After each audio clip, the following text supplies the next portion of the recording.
Você já se encontrou em uma situação onde conhecia o plano de Deus, mas o caminho até lá parecia incerto?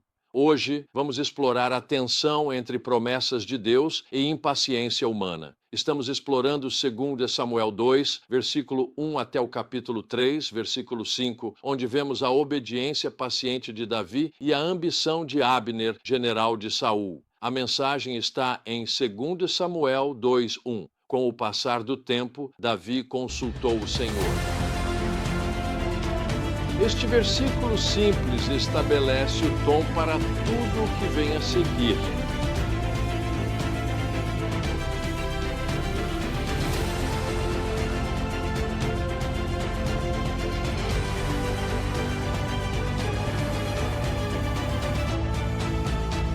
Que revela o seguinte: detalhes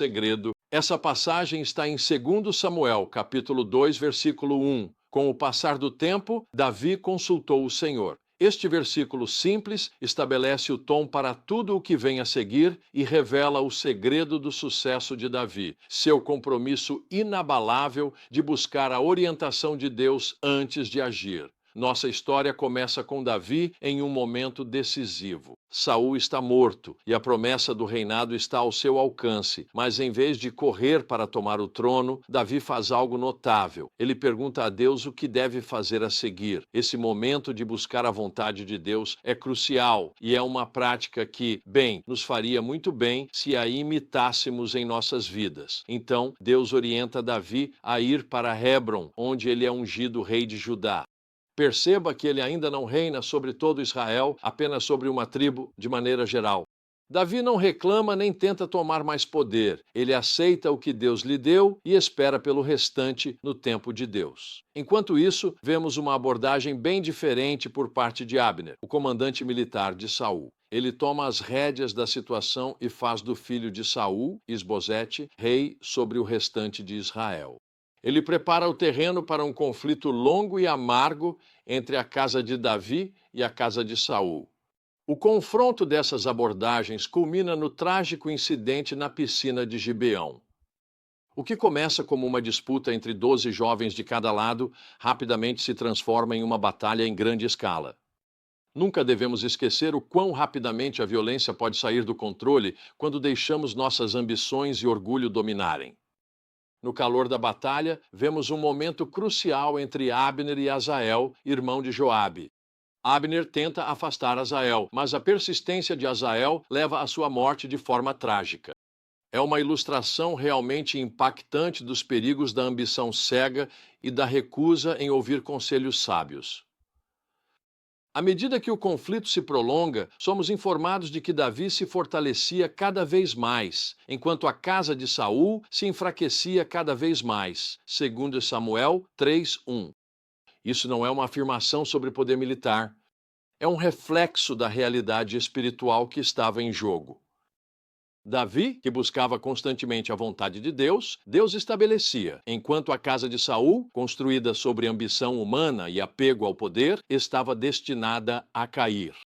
A passagem nos ensina várias lições cruciais. Primeiro, ela nos mostra a importância de buscar a orientação de Deus em cada decisão, grande ou pequena. O sucesso de Davi não se devia à sua própria astúcia ou força, mas à sua disposição de esperar pelo tempo e direção de Deus. Em segundo lugar, vemos os perigos de tentar forçar a mão de Deus ou realizar sua vontade por nossos próprios métodos. A tentativa de Abner de manter a dinastia de Saul foi, em última análise, inútil, porque ia contra o rei escolhido por Deus. E por fim, essa história nos lembra que os planos de Deus muitas vezes se desenrolam gradualmente. Davi não se tornou rei de todo Israel da noite para o dia. Houve um período de cumprimento parcial, de espera e confiança. Em nossa cultura de gratificação instantânea, essa é uma lição vital para lembrarmos. Vou compartilhar como aplico essas verdades à minha vida e dar sugestões de aplicação à sua. Eu compartilhei anteriormente que fiz uma cirurgia para tratar um câncer e como Deus usou o período de recuperação para trazer um grande avivamento, uma renovação à minha vida. Deus falou ao meu coração para correr a maratona da Grécia. Senti que ele iria me ensinar, por meio da minha experiência com a corrida, sobre a corrida da vida, que é descrita em Hebreus 12:1. Enquanto estudava as Escrituras durante esse período, fiquei impressionado com o quanto a Bíblia usa a palavra correr ou corrida para ilustrar a vida cristã. E houve um versículo que capturou meu coração, Isaías 40:31. Ele diz: "Mas os que realmente esperam no Senhor", lembre-se disso, "mas os que esperam no Senhor renovarão as suas forças, subirão com asas como águias, correrão e não se cansarão, caminharão e não se fatigarão." Até agora vimos que o conceito de esperar em Deus é o modus operandi dele para o sucesso do povo de Deus no Antigo Testamento, e veremos que esse é o padrão de expansão da Igreja do Novo Testamento. Mas para Davi foi o caminho para a liderança espiritual, e para você e para mim, isso deve fazer parte da nossa caminhada diária. Vitória, liderança e crescimento surgem todos de esperar em Deus. Então, aqui estão algumas verdades que você e eu podemos aplicar hoje. Primeira, priorize buscar a orientação de Deus em cada decisão. Torne um hábito orar e ouvir antes de agir.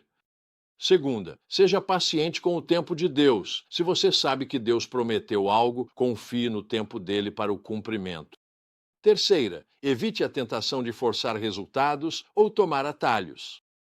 O percurso de Deus pode ser mais demorado, mas é sempre superior e melhor. Quarta, em conflitos, busque a paz e a reconciliação em vez de aumentar a violência ou a divisão.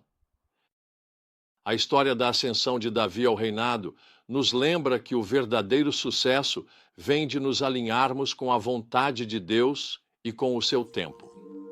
Deixe-me te perguntar, existem áreas na sua vida em que você tem tentado forçar resultados em vez de buscar e esperar em Deus? Tire um tempo para realinhar seu coração com os propósitos dele. Lembre-se, assim como Davi, somos chamados a ser pessoas que buscam o Senhor constantemente.